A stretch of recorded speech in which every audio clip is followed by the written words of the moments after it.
Rodents have always followed fertile land. Wherever humans grew food, burrowing animals arrived soon after. Ancient farmers did not wage war on them with poisons or traps the way modern systems do. Instead, they altered the soil itself. In regions dominated by heavy clay, growers discovered that rodents avoided certain treated ground entirely. The reason was not hardness alone, but smell, texture, and microbial activity created through fermentation. This was not accidental. It was a deliberate soil treatment designed to make land productive for crops and inhospitable to burrowers at the same time. What modern gardeners experience as endless vole tunnels and root damage was once a largely solved problem. Clay soil became rodent-resistant when fermentation changed its structure and scent. Raw clay is dense but unstable. When dry, it cracks. When wet, it smears and collapses.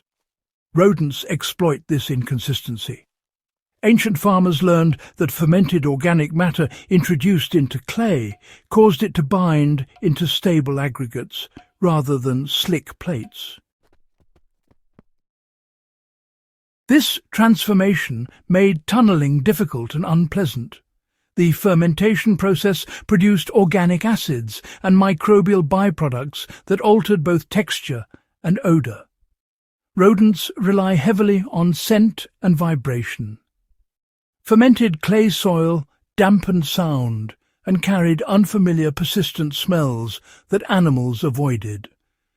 Fields treated this way showed fewer burrows season after season.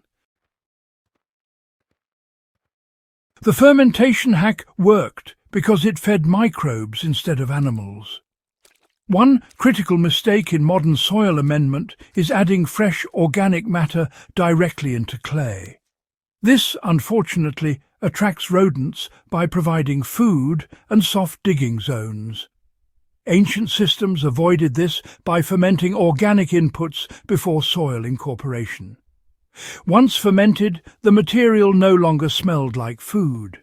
It smelled like soil.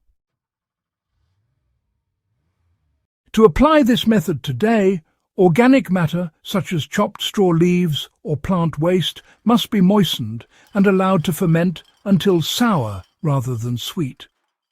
This usually takes, 1 to 2 weeks, depending on temperature. The material should smell sharp and earthy, not rotten. Only then is it mixed into clay soil. Fermented material was integrated shallowly to block tunnels rather than invite them. Depth mattered. Ancient growers never buried fermented matter deep enough to create voids. Instead, it was worked into the upper clay layer where rodents initiate tunnels. This zone hardened slightly as microbial glues formed, creating a resistant crust that remained breathable for roots but hostile to digging. Now, a practical approach here involves loosening the top layer of clay soil just enough to accept the fermented material. After that, it is mixed thoroughly and then, lightly compacted. This compression is quite intentional. Ancient texts actually describe firming the field after treatment, aiming to eliminate any air pockets. One of the most important effects of fermentation in clay soil was, interestingly, fungal dominance. Fermented inputs tend to favor fungi over bacteria. Fungal hyphae, those tiny threads, bind clay particles together into stable clusters. These clusters, in turn, resist collapse and movement, making burrowing far more difficult. Modern soil science, it confirms what ancient farmers observed centuries ago.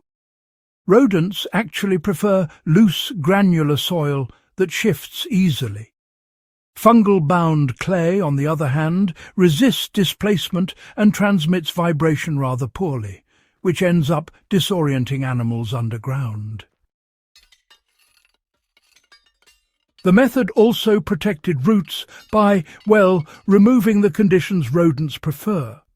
You see, rodents are drawn to roots not only as food, but as guides.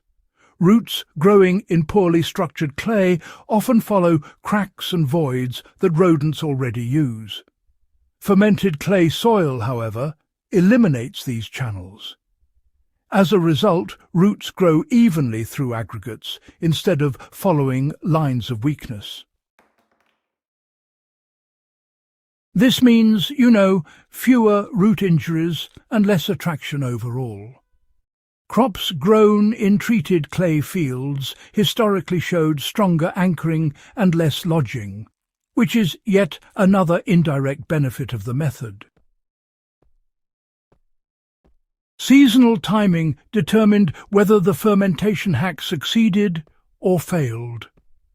Ancient farmers applied this treatment in late summer or early fall.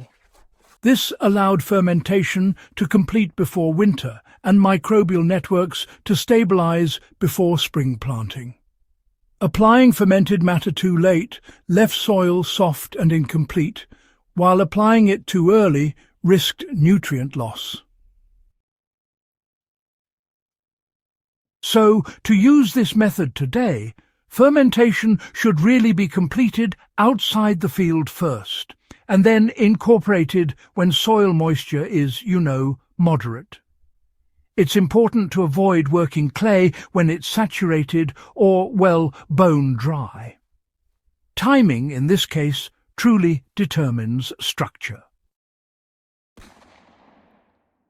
This method actually endured because it solved multiple problems at once. The fermentation hack, you see, did not just deter rodents. It improved drainage without loosening soil excessively. It increased nutrient retention, and it reduced compaction over time. But most importantly, it worked without the need for continuous intervention. Modern rodent control, relies on repeated action. But ancient soil modification, that relied on prevention. Once established, treated clay fields remained resistant for years, with honestly just minimal maintenance. Why does this forgotten technique matter for modern survival and resilience? Well, rodent pressure increases wherever land becomes productive. Chemical deterrents, they fail in the long term. Mechanical barriers, they break down. Altering soil ecology remains, really, one of the few lasting solutions. The fermentation hack succeeded because it worked with biological processes rather than against animals directly. Clay soil does not need to be conquered. Instead, it needs to be completed. Fermentation was the missing step that turned problem ground into protected ground. If this deep historical knowledge reshapes how you think about soil, pests and resilience, do subscribe to Hydrohaven for more techniques grounded in real agricultural history. And please share this guide with those who care about land that protects itself.